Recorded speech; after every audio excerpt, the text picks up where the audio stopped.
What's going on YouTube? Thanks for tuning into the channel. Welcome to Oh So Simplified. Before I jump into this, like, comment, subscribe, dislike, leave negative comments, any feedback will do. Just please engage, very helpful. Coming to you with the video here about facing fear head on. Really just how to get beyond it. It's something that everybody experiences, and I'm gonna go into different ways to deal with it, but then there's also different reasons that it manifests. So let me jump right into this. So to begin with the first point about, just really getting beyond fear, moving past it, facing it head on, is that fear is never as bad in the moment as it is like prior. So generally we build up things in our head to be nervous about, to be fearful of. But when the actual moment itself hits you, there's generally way less fears. One, because you're actually dealing with it. But then two, what you perceived to be was actually less than your perception. Like the way our brains are wired and developed really comes from one, evolution, that being able to conjure up the worst case scenario is probably a very good evolutionary adaptation, because if there is a potential, let's say, for a mountain lion to be behind a mountain and climb up the mountain, jump in your village and take one of the babies and eat it, that is something to be fearful of. That is something to imagine the worst case scenario for and prepare for the worst case scenario for. In our day and age, a lot of the things we fear, there's a multitude of differences than that particular example. Now, one, if you actually see the mountain lion, all of the fear that you feel is completely justified, and that feeling for you to run, hide, attack, do whatever you need to do are all justified in terms of being an appropriate response for the moment. Now, for us, viewing like bills or things that might happen, down the line, possible events that could happen with your career that would once again be down the line, economic turmoil, or things that are, like speaking in my case specifically, that are not going to be fixed in a month, 2 months, maybe not even a year or 2 years. Those types of things, to feel the stress, anxiety, just the weight of those types of things for extended periods of time is not beneficial. And that's something that I think leads to a lot of negative things, whether it could be illness, pains, depending on where your mind is in terms of how all of this is connected. But I think it leads to a lot of the negative effects that we see in this current society, I think, come from, I'm kind of combining a few things, but I think fear is generally what it really boils down to, is, stress and anxiety about upcoming events that, one, may never happen, but then two, are not going to be resolved as quickly as what the feeling was originally developed for biologically. So one way that people describe fear is false evidence appearing real.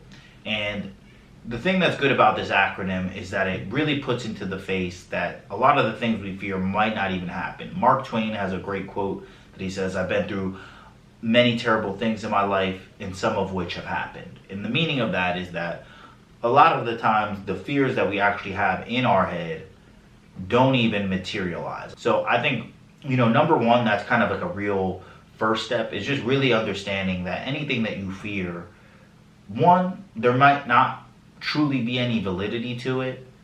Two, and this is all still on point one, even though I'm counting. Two, when you face it head on and you actually experience it, the level of fear or stress that you feel in the moment is most likely going to be less than what you were nervous about prior. And then the last point is going to be more so on, like, tying in a segue to the second point. Most of what you really want in life, at least from my perspective, comes on the other side of fear. I think many times fear is an indication of what you should do and what like intrinsically your body is telling you you should do, and stepping beyond it and getting through it is like your task to, self actualize yourself, so to speak. Like everybody has these kind of things that I think they need to accomplish for themselves, and one of the indicators of something you need to accomplish is feeling fear. And so to that effect, that using fear as an indication, the second point I would say is that true confidence, and I'm trying to, like, I just the word popped in my head and it fell out, but we'll use confidence for now. If I can think of it, I'll bring it into here. But I think true confidence is only felt when you go beyond fear. When you approach something that you were a little apprehensive about, you're a little nervous about in terms of being able to get past, and then you actually muster up the ability to actually get beyond it. I think that's a huge piece of fear that's not really discussed, that there is this aspect where, yes, it's an opportunity to cower away, but it's also an opportunity to go through. And there's one of my favorite like self-development videos ever is by this guy, E.T. the Hip Hop Preacher. It's called UOU. If you want to look it up, and if you wanted to kind of find the video, it'll be him like talking in either Australia or New Zealand, because he mentions the All Blacks in the videos. But one of the main pieces as he's building it up is he goes, winners win and losers lose. And he goes, I can't explain it any better than that. And he's like, you just gotta feel me, you just gotta get with me and understand that winners win and losers lose. And when you can get over to the winning side, things are better on this side. When you can get past, and then he used the word fear, doubt, self-criticism, self-pity, things of that sort, and you can get to the winning side, it's much better on this side. But winners win and losers lose. And when you have a culture of losing spreads, and then he kind of says the same thing about, and you have a culture of winning spreads. And how I will break that down a little further, if he cannot, is that really it's the ability to overcome obstacles, which obstacles are generally the things that we fear. We fear that we can't get past it, we're not enough to move to that next level. And when you can learn how to be resourceful, be persistent, and overcome, you start to win. And once you overcome one fear, it becomes a snowball to overcome the next fear and to move to the next thing and the next thing and the next thing. You can see the progression of something like that. Now, it goes the other way too. So that's creating a culture of winning, culture of overcoming obstacles, a culture of facing fear. So when you face something that, might provide you with anxiety, might provide you with a little bit of fear and apprehensiveness, you don't cower away. Well, I've done this before. I've conquered my fears before. I've faced something I've been nervous about and come out the other side to where it's not something that either doesn't make me as fearful or nervous in the future, or it's like I just know that I can get through whatever that particular feeling is. Now it goes the other way. When you start running away from stuff that you fear or that's an obstacle, that becomes your next thing. That, okay, the last time that I feared something, what I did was I found a way out. So basically this can put you in a situation where you're always finding a way out, and it's actually going to create a culture of losing, where it's like, if something comes to me that's going to give me any sort of resistance, I'm just going to move back, and I'm gonna move back, and I'm gonna move back. And this all comes back to, when I'm saying the confidence thing, how you're building your self-concept. And your self-concept compounds with the choices that you make day to day. So if you encounter things that you fear, and I'm not talking about facing a mountain lion and attacking it, I'm talking about, simple things. It could be a particular job, it could be a particular task, it could be, basically subsisting for yourself and being able to support yourself and embarking on that. Do you really try to rise up to the challenge? Do you try to face it head on, or do you try to find ways to mitigate the fear? Because you don't think you have the ability. And that's really what I'm trying to illustrate here, is that your self-concept, there's a compounding effect on your choices. The more you choose to endure and to go through, the more strong your self-concept is in a positive way.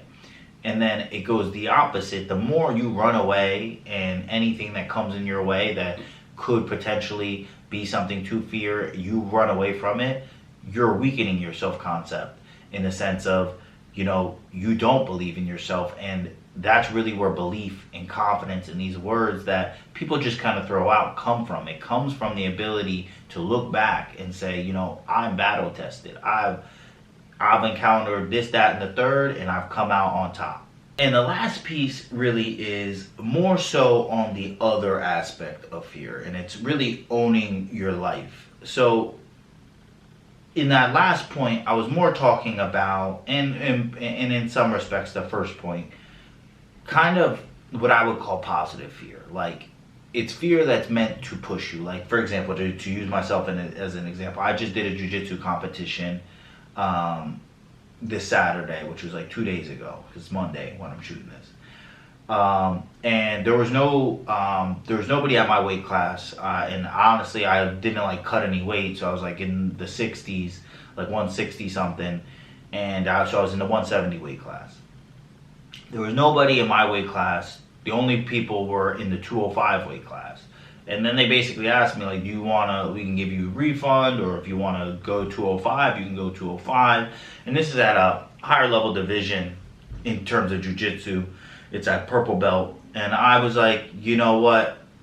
In the training room, I do get intimidated by bigger guys, but this is an opportunity for me, and maybe the universe was just trying to build my confidence that, I can hang with these bigger guys. First guy's 201. Literally submitted him in 50 seconds. Next guy, we did go, it's a submission only tournament if you're familiar with jiu-jitsu. Second guy, I submitted him as well in 11 minutes, and I ended up winning the tournament, which was cool, but it was me facing the fear. I could have went home and took the voucher and said, I'll go when there's more people my weight, but I said, I want to, go forward and take on this challenge to grow as a person. Now, what I would call negative fear, and these are just words that I'm kind of making up now, is things like when you make a mistake. There's times in our lives when we make a decision and we know there's a consequence at the end of this. And all choices have consequences.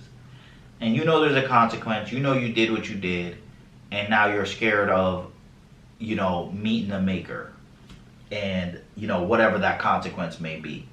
Now, really just understanding, and that's why I'm saying owning your life, is that nobody's here to save you. There's nobody that's really waking up every day worried about your well-being, trying to pull you out the mud.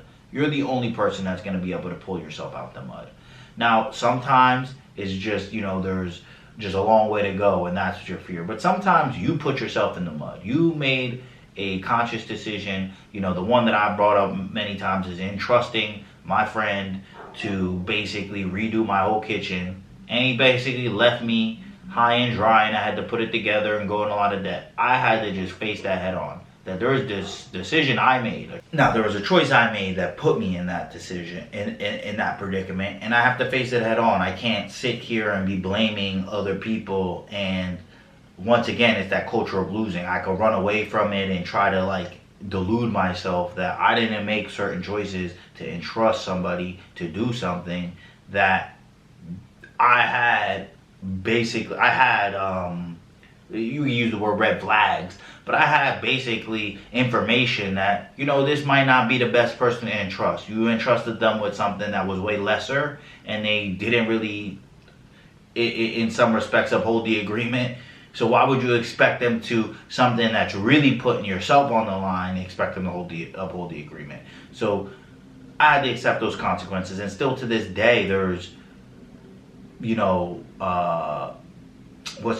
lasting effects that I'm dealing with today. But what I've learned, and now this is kind of getting into a more of a breakdown session and applying to my life, And what I've learned through that entire process is that, generally, to like a way to cope with a lot of these feelings is to kind of let go of them and just really focus on what you're doing in the moment. Because it's like when you think too far in the future, you start to get overwhelmed and start to, fabricate things that are probably never going to happen. But if you just kind of focus on what's right in front of you, you can see that like a lot of that fear dissipates. Generally, what's right in front of you is manageable, is doable for whatever you're trying to, accomplish in that particular situation. So I look at that as a good way to move through it, but also to understand that courage is not the absence of fear, that you're going to have these feelings. It's the ability to move forward without it. No, not without it. Despite it. Now, you're never going to get rid of it completely, but you can let go of your attachment to the outcome and focus a little bit more on the process and just say, you know what? Whatever comes my way, whether good or bad, I'm going to make my decisions. I'm going to own my decision. And whatever the consequences are, I'm going to hold my head up and stare those consequences right in the face. And sometimes that is a fearful thing, but once again, everything you really want is on the other side of fear, even when it's this negative fear, because a lot of our fear about making mistakes and making the right choices kind of comes into this. It's like, why do you feel like you always have to make the right choice and you can't make a mistake? Because you're scared of facing the consequences of making a mistake, where it's like, you're gonna make mistakes. The thing you're going to need to understand more is how to face the mistake you made, face the consequences, and move forward despite that. And it's not going to be with an absence of the feeling of fear and unknown and worry about the future. You're just going to really have to let go and say, walking on this path, I can handle anything, and I'm just going to take care of what's right in front of me. So that's really it for this one. As always, like, comment, subscribe, dislike if you don't like, leave some negative comments, whatever you want. Any feedback will do. But leave some positive comments too. I mean, I don't want to just tell you to leave some bad stuff. But thanks for tuning in. If you watched to the end, until next time, peace.